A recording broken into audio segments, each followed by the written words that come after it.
అక్కడ కాళీమాత అవతారంలో ఉంటాను. కాళీమాత అవతారం వచ్చినప్పుడు ఎవరిని సహించను. తప్పు చేసిన వాళ్ళు ఎంత పెద్దోళ్ళైనా ఎంత చిన్నోళ్ళైనా తప్పుగానే చెప్తాను. శివయ్య రూపం ఉన్నప్పుడు శాంతంగా ఉంటాను. ఎందుకంటే కంపల్సరీ ఉండాలి సభ్య సమాజంలోకి వచ్చిన కదా అని. ఎందుకంటే ఇప్పుడు వీళ్ళందరూ గుడ్డ కట్టుకో బట్ట కట్టుకో అంటే నాకు వస్త్రమే నా చితాభస్మం. నాకు సర్వస్వం త్యాగం చేసుకొని అంత తపస్య చేసి 14 సంవత్సరాలు తపస్య చేసి ఇంత సాధన చేసి ఇంత తపస్సు చేసి నాకు వస్త్రమే నా చితాభస్మం. మీరు వస్త్రం వేయమంటే నేను వస్త్రం వేశాను. మీరు చెప్పినట్టు ఏం లేదు.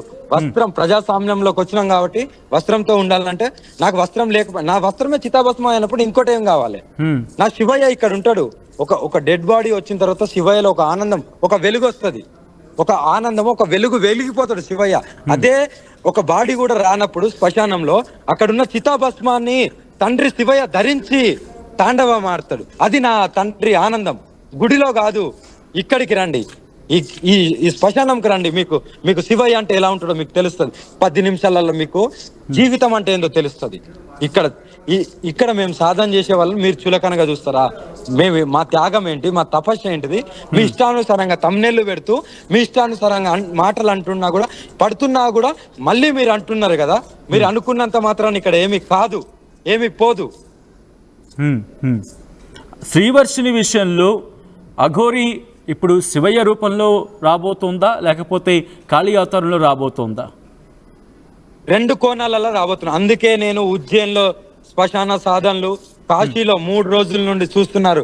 కాశీలో 3 రోజుల నుండి శ్మశాన సాధనలు, నేను శివ సాధన, తాంత్రిక విద్యలు అన్ని, ఇంకా ఎవ్రీథింగ్.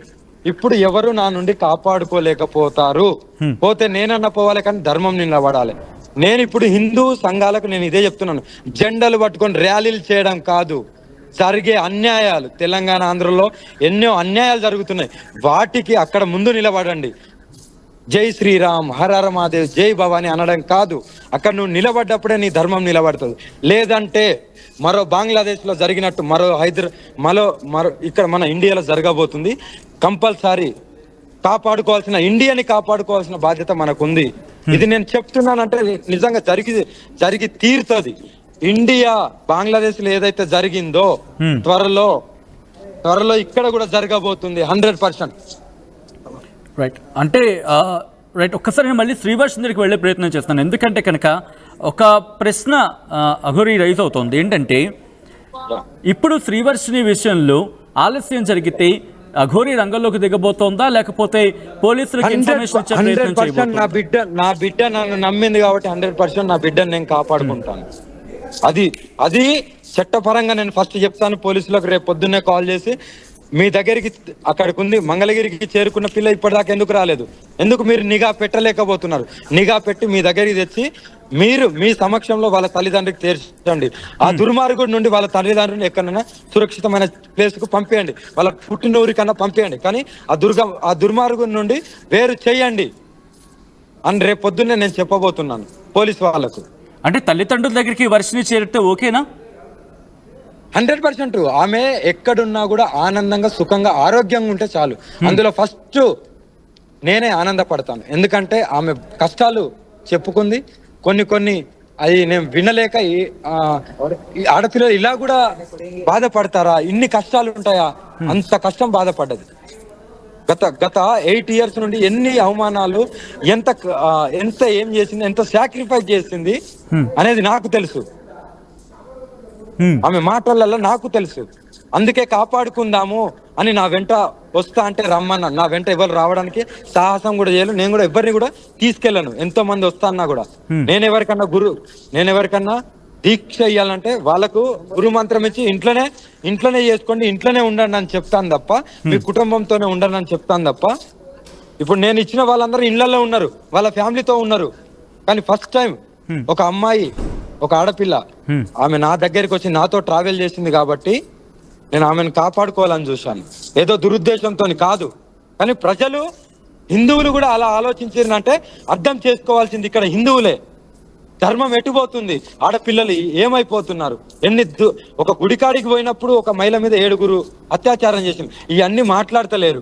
మరి ఆడపిల్ల నాతో వచ్చినందుకు మీ ఇష్టమైన తమిళ వేసి మీ ఇష్టమైన మాటలు మాట్లాడితే నేను భరిస్తున్నా అనుకున్నారేమో కానీ భరించడం కాదు. నేను ఒక సాధన గురించి ఆడపిల్లతో వచ్చినప్పుడే నేను శివయ్యకి నేను మాట ఇచ్చా, 12 జ్యోతిర్లింగాలు దర్శనం చేసుకొని నా సాధనలు చేసుకొని నేను అప్పుడు రిటర్న్ వెళ్తానని. అదే ప్రయాణంలో నేను ఉన్నాను. అది చేసుకున్న తర్వాత నేను రిటర్న్ అవుతాను. ఇంకో 10 days పడుతుంది రావడానికి. కానీ ఇక్కడ ఒక అన్యమతస్థులు, ఇది ఇప్పటికైనా హిందువులు మేలుకోవాలి. ఒక అన్యమతస్థులు శ్రీరాముణ్ణి తిట్టినా, సీతమ్మని తిట్టినా, శివయ్యని తిట్టినా, ఆంజనేయ స్వామిని తిట్టినా సరే అక్కడ స్పందించకుండా అఘోరి అమ్మ ఇది చేసింది అది చేసిందని ఎలా అంటున్నారు? ఎందుకు స్పందిస్తలే? ఎందుకు పోరాడతలేరు రోడ్ల మీదకి వచ్చి? వాళ్ళకు ఏమన్నా అయితే వాళ్ళ 1000 మంది వస్తున్నారుగా, మీరు అంతా ఒకటిగా ఎందుకు పోరాడలేకపోతున్నారు? మీరు నా వెనుక రావద్దు, కానీ మీ కళ్ళ ముంగడ జరిగే మన హిందువుల మీద దాడులు జరిగినప్పుడు మీరు ఏం చేస్తున్నారని నేను అడుగుతున్నా. హిందూ సంఘాలు అందుకే ఉన్నాయా? పేర్లకే హిందూ సంఘాల, జెండాలు పట్టుకొని తిరగడానికే హిందూ సంఘాల. ఒక ఆడపిల్లని కాపాడుకోలేకపోతున్నారు, ఎందుకు ఇంకా హిందూ సంఘాలని పేరు చెప్పుకోవడం? అదే చెప్తుందా మీకు ధర్మము? నేను సభ్య సమాజంలో నేను లేను, నాకు లోకం గురించి తెలియదు, నేర్చుకుంటున్నా. అయినా సరే పోరాడుతున్నా కదా, ఒంటరిగా పోరాడుతున్నా కదా దేశం అంతటా. ఒక ఆంధ్ర తెలంగాణనే కాదు, కాశ్మీర్ నుండి కన్యాకుమారి వరకు ఏ రాష్ట్రంలో అఘోరి అమ్మ ఎక్కడంటే చెప్తారు, ఇక్కడికి వచ్చి ఇక్కడ ఉంటది, ఇలా చేస్తుంది అని. నాది మొత్తం దేశం అంతా పోరాటమే ఉంటది, ఒక జాగాలో ఆగేదాన్ని కాదు. ఇంత పోరాటం చేసేదాన్ని ఒక ఇంత ఘోరంగా నీచమైన మాటలు అంటూ, ఇంత తమ్నెయిల్స్ పెడుతూ, ఇంత దిగజారే పరిస్థితికి ఎందుకు వచ్చారు? అన్య మతస్థులు పెడుతున్నారంటే ఓకే, హిందువులు కూడా ఎందుకు అంటున్నారు అనేది నా ప్రశ్న. ఏదైనా ఆశించి వచ్చానా? ఏదైనా అమ్మాయిలను లొంగ తీసుకోవడానికి వచ్చాను? మీరు అన్నారు కదా అమ్మాయిలను లొంగ తీసుకుంటుందని, చూపిస్తారు. అరే సర్వస్వం కోల్పోయి అంగమే కోల్పోయిన దానికి అమ్మాయిలను ఎలా లొంగ తీసుకుంటా? ఏం వాడుకుంటది? నేను మరి రాజకీయ నాయకుడినా, లేకుంటే ఏదైనా పదవి గురించి ఆశించడానికి, లేకుంటే నేనేమన్నా వ్యాపారవేత్తనా? ఏదైనా వ్యాపారాలు చేయడానికి డబ్బు గురించి వచ్చానా? కాదు కదా. నా ఆస్తి మొత్తం నా శివయ్య, నా కాళీమాత, నా చితభస్మమే నా వస్త్రం. మరి ఇలాంటి దాన్ని మీరు ఎలా చూడాలి? మీరు నాకు ఆదరణ ఇయ్యకపోయినా పర్లేదు, మీరు ఎందుకు విమర్శిస్తున్నారు? మీకు నిజాలు తెలుసుకోండి. ఒకడు అంటాడు ఆస్తులు ఉన్నాయి అంటాడు, ఇంకొకరు అంటారు ఆమెకు ఇన్ని బంగ్లాలు ఉన్నాయి, ఇంత డబ్బు ఉంది. ఎక్కడుంది? మీరు నిరూపించండి. అంత దమ్ము లేదా? నోటి మాటలు అనడం కాదు, నిరూపించే అంత దమ్ము కూడా ఉండాలి. నిరూపించే అంత దమ్ము ఉన్నప్పుడే ఆ మాటలు నోట్లకెళ్ళి బయటికి రావాలి, శబ్దం బయటకు. కంక్లూజన్ లో ఏం చెప్తారు? ఎందుకంటే ఇక్కడ వర్షిని విషయంలో వర్షిని కనిపించలేదు, చర్చ జోరందుకుంటోంది. ఇన్నాళ్ళు వర్షిని మీ దగ్గర ఉండింది, ఇప్పుడు కనిపించలేదన్నమాట. సో ఏం చెప్పాలనుకుంటున్నారు?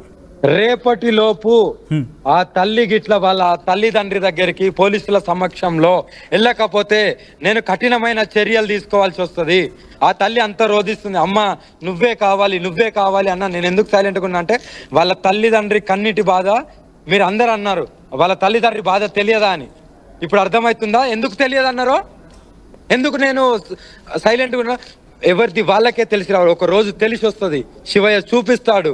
ఆ తల్లే మళ్ళీ నా దగ్గరికి వస్తుందో రాదో అది పక్కన పెడితే, ఆ తల్లి ఎక్కడున్నా ఆనందంగా ఉండాలి, వాళ్ళ తల్లిదండ్రులతో ఉండాలనుకున్నాను. Right. Thank you so much Aghori, ఆర్టీవీతో జాయిన్ అయ్యే అంశానికి సంబంధించి రియాక్ట్ అయ్యే ప్రయత్నం చేసినందుకు. రైట్. సో మొత్తంగా అయితే మాత్రం అఘోరి వర్షిని ఇష్యూలో ట్విస్ట్ చోటు చేసుకుంది. ఇప్పటి వరకు మంగళగిరికి చేరుకోలేదు వర్షిని. 3 రోజుల క్రితం వర్షిని అఘోరి దగ్గర నుంచి లాక్కెళ్లారు సోదరుడు హర్ష, విష్ణు. వర్షిని మిస్సింగ్ వెనుక విష్ణు ఉన్నాడంటోంది అఘోరి. వర్షిని కుటుంబంతో విష్ణు డ్రామాలు ఆడుతున్నాడంటూ చెప్పుకొస్తోంది ఆమె. విష్ణుపై నిఘా పెట్టి కేసు నమోదు చేయాలంటూ కూడా ఆమె చెప్పడం జరుగుతోంది. శ్రీవర్షిని క్షేమంగా ఇంటికి చేరుకోవాలంటూ కోరుకుంటోంది అఘోరి.